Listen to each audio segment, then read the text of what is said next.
Hello সবাইকে, কেমন আছো তোমরা সবাই? আশা করছি সবাই খুব ভালো আছো আর আমিও ভালো আছি। হ্যাঁ জানি অনেক দিন দেরি করেছি জামাই ষষ্ঠী ব্লগ দিতে, কি করব বলো? জানোই তো তোমরা সবাই আমি ল্যাদ খেতে খুব ভালোবাসি। হ্যাঁ সেই জন্য একটু এডিটিং করতে দেরি হয়ে গেছে। তো ফাইনালি ভাবলাম আজকে এডিটিংটা সেরেই ফেলি। আর এদিকে দেখতেই পাচ্ছ আমি রেডি হয়ে নিয়েছি, আর ওদিকে বরমশাইও রেডি হয়ে গেছে। আর আগের ব্লগে তোমাদেরকে দেখিয়েছিলাম যে মায়ের জন্য কী কেনাকাটা করেছিলাম, মানে মায়ের জন্য কোন শাড়িটা নিয়েছিলাম। আর আজকে সকাল সকাল বরমশাই আম, লিচু, তারপর তালশাঁস, মিষ্টি সব কিছু নিয়ে চলে এসছে। আর এই শাড়িটা মায়ের জন্য নিয়েছিলাম, সেটা তোমরা দেখেছিলে, বাট অন্য কালারটা তোমাদের দেখিয়েছিলাম। আর আমার শ্বশুরবাড়ির থেকে মায়ের বাড়ি জানো তো কতটা দূর? মাত্র হেঁটে লাগে 2 মিনিট। তাও আমার বর গাড়ি ছাড়া চলতে পারে না, কি করব? তো বর আর মেয়ে গাড়ি করে এসে গেল মায়ের বাড়িতে। এসেই বরমশাই শুয়ে পড়েছে, আর এদিকে আমার মা দিয়ে দিয়েছে আমাদেরকে ওয়েলকাম ড্রিঙ্কস। মানে জামাই ষষ্ঠীর দিন আসলে একটু কেমন মনে হয় কি, মানে গেস্ট ফিল আসে। আর সত্যি কথা বলতে আমি মায়ের বাড়িতে আসলে জামাই ষষ্ঠীর দিন কোনোই কাজ করি না, সবই মাকে দিয়ে করাই। আর আমার বর আমার ওপর খুবই বিরক্ত বোধ করে যে যাও মায়ের সাথে একটু হেল্প করো, কিন্তু না, আমি তো নড়বো না চড়বো না। আর এদিকে আমাদের এখন কিছু মার গোছগাছ সব রেডি হয়ে গেছে। এদিকে সব যা নিয়মকানুন থাকে সেগুলো মা রেডি করে ফেলেছে, আর এদিকে মা নোট দিয়ে সাজিয়ে ফেলেছে। আর এখানে এখন চলছে প্রদীপ জ্বালানোর কাজ। তো যেটা দেখো, যেহেতু ঘরে এসি চলছিল, খুবই গরম ছিল, সেহেতু আর এসির জন্যে, এসির হাওয়াতে আর প্রদীপটা জ্বলছিল না। এখন বরমাসাই বলে দাও দাও আমিই জ্বালিয়ে দিচ্ছি, তোমার আর হবে না। আর দেখতেই পাচ্ছ এখানে আমরা সব ফ্যামিলি মেম্বাররা বসে রয়েছি কত সুন্দরভাবে। আর তোমরা কি কি করলে না করলে অবশ্যই কমেন্টস করে জানিও। তো চলো দেখো এখন কিরম ভাবে আমার মা ষষ্ঠী পালন করে।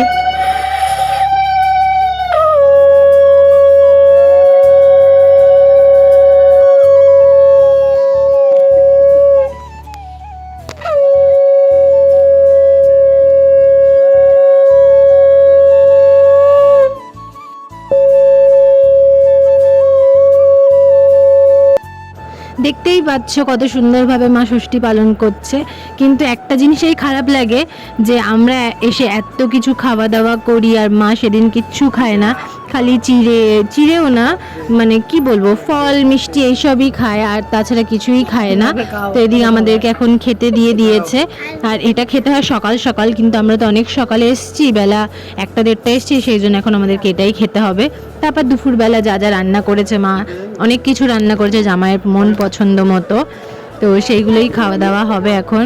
তো জামাইকে সমস্ত কিছু এগিয়ে দিল, জামাই কিন্তু এখন একটু কিছু খাবে না, সব তুলে রেখে দেবে, পরে সেটা তোমাদেরকে দেখাচ্ছি।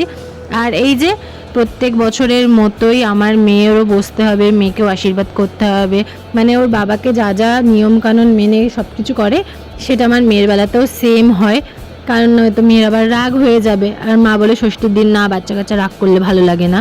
তো তোমরা ষষ্ঠীতে কেমন কি মজা করলে, কার এবছর প্রথম ষষ্ঠী ছিল, কারা অনেক বছর ধরে যাচ্ছ, আর মনে করে কিন্তু একদম জানাতে ভুলবে না যে তোমরা কে কোথা থেকে আমার ভিডিওগুলো দেখো, আমার ভিডিওগুলো কেমন লাগে। তো সবটা জানলে আমার খুব ভালো লাগবে। আর ভিডিওটা ভালো লাগলে কি করতে হবে, লাইক করতে হবে, কমেন্টস করতে হবে, প্রচুর প্রচুর কমেন্টস করতে হবে।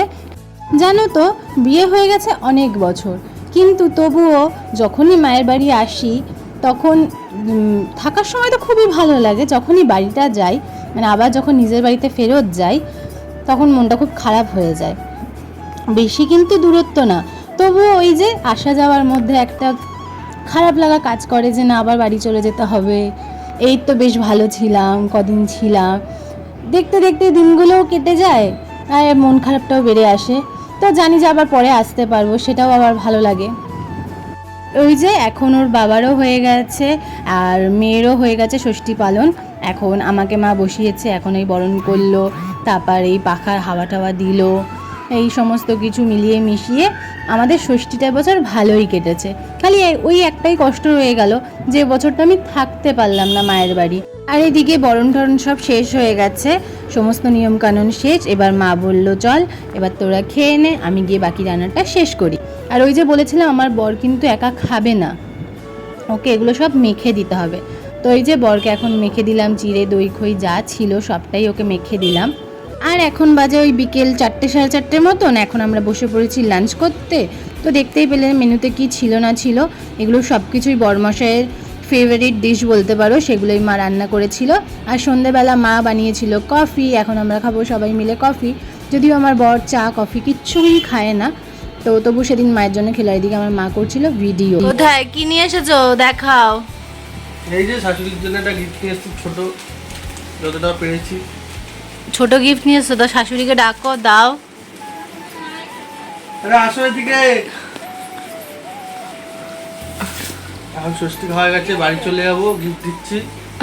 অনেক কিছু খাইয়েছে, আজকে লাস্ট ফিনিশিং চিকেন বিরিয়ানি দিয়ে সমস্ত করে দিয়েছে, খাওয়া দাওয়ার পর্ব শেষ। এই যে এখন আম কাটবে, এই যে আম। তা আপনার জামাই ষষ্ঠী ভালো লেগেছে? হ্যাঁ হ্যাঁ, খুব ভালো, খুব ভালো। আয়োজন ঠিকঠাক ছিল? ঠিকঠাক ছিল, এইবারে কোনো ঝামেলা শুনতে হয় না। না, এটা তোমার জন্য একটা ছোট উপহার নিয়েছি। Thank you. আমটা কাটো, খাই, খেয়ে দেবো। এই যে করলাম। এবারে শাড়ি দুটো বার করে দেখিয়ে দিই কোনটা। দেখাও। এই যে এটা হচ্ছে তোমার জন্য শান্তিনিকেতন থেকে কিনে নিয়ে এসেছিলাম, আর এটা হচ্ছে জামাই ষষ্ঠীর উপহার। কেমন হয়েছে পরে ছবি তুলে পাঠাবে, ঠিক আছে? ওটা ভালো লাগলে লাইক করবেন, শেয়ার করে দেবেন।